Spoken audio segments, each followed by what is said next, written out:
Hello everyone, welcome back. आप सभी का स्वागत है आपके अपने चैनल इंग्लिश फ्लिक्स पर। मैं हूं आपका दोस्त दीपक जायसवाल। हम सब्जेक्ट इंग्लिश क्लास 10th के पेपर का एनालिसिस करेंगे, जो कि आपके हाफ ईयरली एग्जाम 2023 का है, यानी अर्धवार्षिक परीक्षा है आपकी, जो कि हो चुकी है। इसका ये पेपर है। आप एनालिसिस कर लीजिए कि आपका पेपर कैसा गया है। सेक्शन है, आप सभी जानते हैं कि रीडिंग सेक्शन होता है, जिसमें आपको पढ़कर आंसर करने होते हैं। और दोनों पैसेज ईजी है आपके, कंप्रहेंसिव टाइप के नहीं है कि समझ करने के बाद में या समझ आधारित है कि आपको अलग से आंसर करना है। यहाँ पर एक छोटी सी स्टोरी है कि नवंबर के आफ्टरनून को एक बच्चा जो नरेंद्र के लाइट हाउस में आता है, ये अबाउट 12 वर्ष का स्लेंडर डर्टी नर्वस टीमिड टाइप का बच्चा है। इसमें इसके बारे में दिया हुआ है। इस बच्चे ने ऐसा सुना हुआ है कि इस लाइट हाउस में एक बंदा रहता है जिसका नाम नरेंद्र है, जो कि किसी भी व्यक्ति को हील कर सकता है, ठीक कर सकता है। इसलिए ये जाता है उसके पास में। तो यहाँ पूछा है कि ये बर्ड है ना, जो पक्षी लेकर आया था वो बच्चा अपने हाथ में ठीक करवाने के लिए, वो कहाँ से आया था। तो ये एक स्नो गूज था, जो कि कनाडा से था। तो ऑप्शन नंबर ए आपका सही रहेगा। Where did Narendra live, Narendra कहाँ रहता है, तो लाइट हाउस में रहता है। स्टार्टिंग वाली लाइन में लिखा है on the basis of the above passage. Girl कैसी है, जो बच्चा है ना वो लेके आया 12 वर्ष का टीमिड, जो कि छोटा सा है, स्लेंडर सा है, नर्वस सा है। वो कैसा है, वो साई भी नहीं है, स्वच्छ भी नहीं और साफ भी नहीं, लाउड और फोर्सफुल भी नहीं है, ब्रेव और बोल्ड भी नहीं है। वो सिंपैथेटिक और केयरिंग है। उसको सिंपैथी होती है, दया की भावना होती है, और वो केयर करना जानता है। इसलिए तो बर्ड को लेकर आया था इसके पास में। Why did the girl take to the bird Naren, वो नरेन के पास ये जो गर्ल है इसको क्यों लेके गई थी। So that he would heal it, क्योंकि इसने ऐसा सुना था कि ये उसको हील कर सकता है। फिफ्थ वाला है which of the word similar to the word cylinder. Cylinder शब्द के सिमिलर क्या है, सिलेंडर का मतलब होता है थीन, तो सिमिलर हो जाएगा इसका थीन। अगला पैसेज है आपका as the ruler of the planet human being human likes. बताया है कि जो लार्ज क्रिएचर होते हैं वो तो सर्वाइव कर लेते हैं, ऐसा हमने सुना है, स्ट्रगल भी कर लेते हैं। लेकिन नेचर हमें बताती है कि जो स्मॉलेस्ट स्पेसीज प्रजातियाँ हैं वो भी सबसे टफेस्ट और मोस्ट एडोप्टेबल होती है, मतलब वो भी सर्वाइव कर सकती है। ऐसा नहीं कि जो बड़े क्रिएचर है वो इस धरती पर टिक पाएंगे या इस प्रकृति में रह पाएंगे। तो यहाँ हमिंग बर्ड के बारे में बताया, जो कि सबसे छोटा बर्ड है और इतनी स्पीड से अपने पंखों फड़फड़ाता है 1 सेकंड में या 1 मिनट में 80 बार ऐसे कुछ, जिससे कि उसके जो पंख है ना वो दिखते भी नहीं है। और उसकी हार्ट बीट है 1 मिनट में 1000 टाइम जो है वो बीट करती है। तो इसके बारे में पूरा बताया गया कि बेयरली विजिबल है, ये मुश्किल से दिख पाता है। स्पीड इतनी होती है इसकी कि आप देख नहीं सकते इसको। और देन यह लिखा है कि हमिंग बर्ड जो है 80 टाइम्स पर सेकंड, यानी 1 सेकंड में 80 बार इसके पंखों फड़फड़ाता है। 1000 टाइम पर मिनट ये क्या करता है, अपनी हार्ट बीट इसकी ज़्यादा टाइम होती है, हमारे 72 टाइम्स होती है 1 मिनट्स में। और ये बैकवर्ड भी जो है वो, मतलब पीछे की साइड भी जो है ये उड़ सकता है। और साथ में ये फीड किससे करता है अपने आप को, ये फीड करता है फ्लावर से, एक नेक्टर का फ्लावर है उससे अपने आप को भोजन देता है, अपना मेटाबॉलिज्म या अपनी एनर्जी गेन करता है। लेकिन इसके अलावा भी करता है, मेन ये है। चलिए, which of the following statement about the bee humming bird is true, कौन सा सत्य है। तो इसको जब ये उड़ता है तो आप इसको देख नहीं सकते, बेयरली विजिबल होता है। Humming birds need a lot of energy in order to, humming bird को अधिक एनर्जी की ज़रूरत पड़ती है मेंटेन देयर बॉडी मेटाबॉलिज्म, अपनी बॉडी के मेटाबॉलिज्म, जो कि आपको सेकंड लाइन में दी जाएगा, energy sustain their metabolism. Third number का देखिए, the humming bird are exclusive in the sense that, आपको बताना है कि हमिंग बर्ड में कौन सी क्वालिटी नहीं है, उसके बारे में ऐसा क्या है जो एक्सक्लूसिव है, मतलब इसमें नहीं है इस पैसेज में। तो बैकवर्ड फ्लाई कर सकता है, बिल्कुल कर सकता है।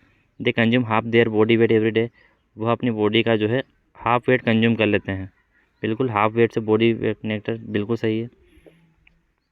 और इसके बाद लिखा है कि their pulse rate is more than 1000 per minute, 1000 per minute होती है पल्स, ये भी जो है सही है। तो क्या है, दे सब्सिस्ट ओनली ऑन नेक्टर, वह सिर्फ नेक्टर पर डिपेंड होते हैं।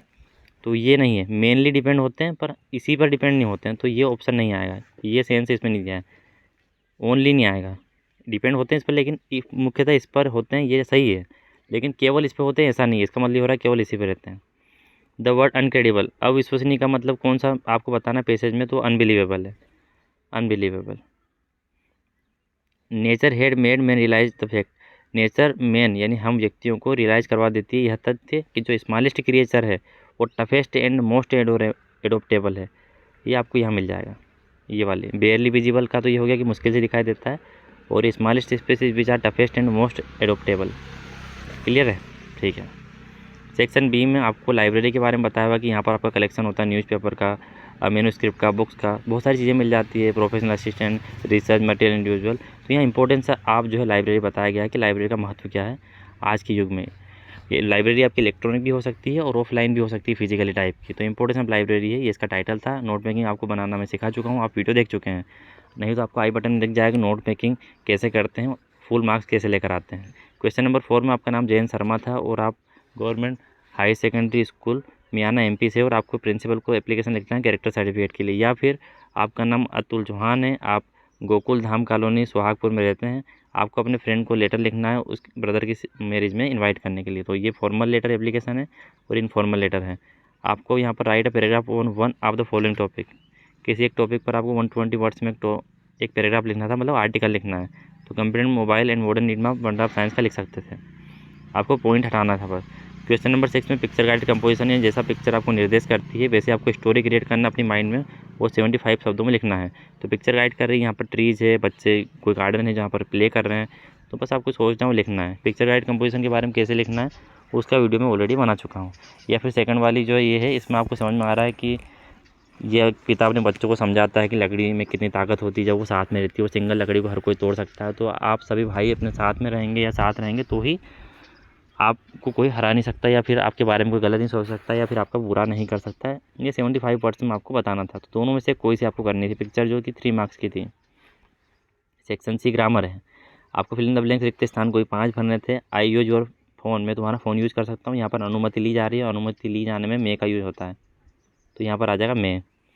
ही वर्कड हार्ड, वह कठिन परिश्रम किया। ही वुड पास, तो वह पास हो गया था, मतलब यदि वह कठिन परिश्रम करता पास्ट में तो वह पास हो जाता।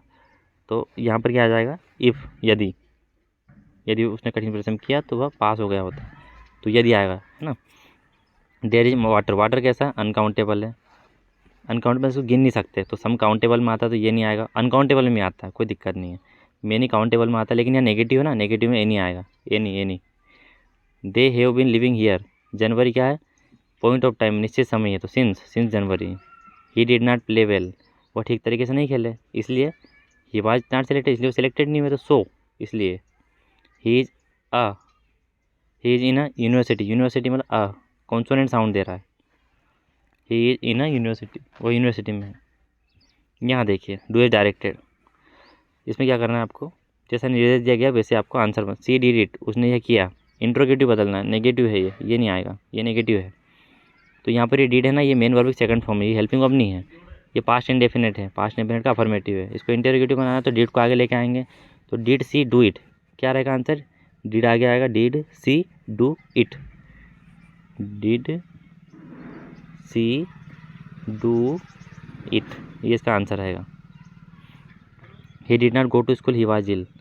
अब यहाँ पर combine the sentence using so का यूज़ करना है, सो का मतलब होता है इसलिए, तो यहाँ पर ही वाज इल, वह बीमार था इसलिए। He did not go to school, तो आंसर होगा आपका ही वाज इल सो, पहले लिखना है ये वाला sentence, he was ill so he did not go to school, बाद में ये आएगा, ठीक है। She did not play well, ये आपका पास्ट इंडेफिनिट का नेगेटिव है, आपको इसको फ्यूचर इंडेफिनिट बदलना है।